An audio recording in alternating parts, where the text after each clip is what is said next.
Di ba? Parang kasabihan ng araw eh. Kung gusto mong makaganti sa kapitbahay mo, kumbinsihin mo siya mag-abroad. Magto-20 pa lang ako nung nag-mechanic ko ako. So, ibig sabihin, 35 na. 35 years. Hindi ikaw. Ako. Libre ka na.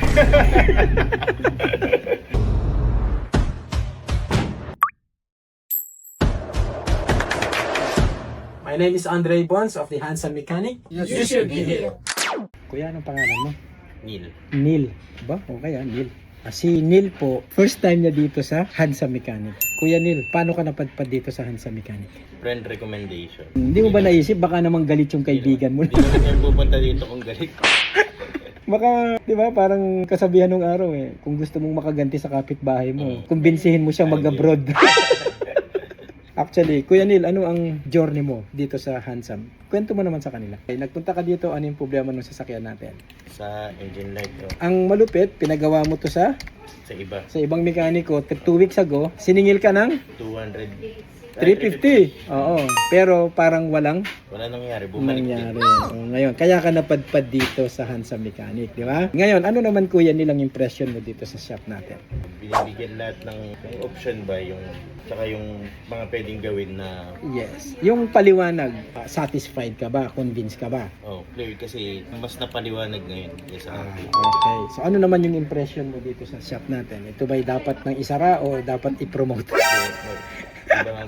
Ibang ayos na ito kumpara sa iba. Kaya ako to binlog guys, yung mga advice ko kay Mr. and Mrs. Neil. Ito po ay produkto ito ng more than 35 years na experience. 40 na pala. Kasi 55 na ako ngayon. Magto-20 pa lang ako nung nag-mechanic ko ako. So ibig sabihin, Parang 35 na. 35 years.